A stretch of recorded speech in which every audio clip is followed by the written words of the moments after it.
ಬಂಜೆತನಕ್ಕೆ ಅಂಜೂರ, ಜೀರ್ಣ ಶಕ್ತಿಗೆ ಖರ್ಜೂರ, ನೇರಳೆ ತಡೆಯುವುದು ಕ್ಯಾನ್ಸರ, ಮೂಳೆ ವೃದ್ಧಿಗೆ ಪನ್ನೀರ, ಲೈಂಗಿಕ ಶಕ್ತಿಗೆ ನುಗ್ಗೆಕಾಯಿ, ಸಕ್ಕರೆ ಕಾಯಿಲೆಗೆ ಬಳಸಿ ಬೆಂಡೆಕಾಯಿ, ತಲೆ ಸುತ್ತಿಗೆ ಬಳಸಿ ನೆಲ್ಲಿಕಾಯಿ, ಮಂಡಿ ನೋವಿಗೆ ಮೇಕೆ ಹಾಲು, ನಿದ್ದೆಯು ಬರಲು ಕಬ್ಬಿನಾಲು, ಇನ್ಸುಲಿನ್ಗೆ ಗೋಡಂಬಿ, ಕ್ಯಾಲ್ಸಿಯಂಗೆ ಬಟಾಣಿ,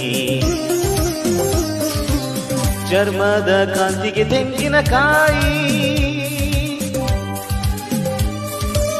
ನೀ ಶಕ್ತಿಗೆ ಕಲ್ಲಂಗಡಿ, ಉರಿ ಮೂತ್ರಕ್ಕೆ ದಾಳಿಂಬೆ, ಬಿಳಿಯಾಗುವ ಕೂದಲಿಗೆ ಕಿತ್ತಳೆ.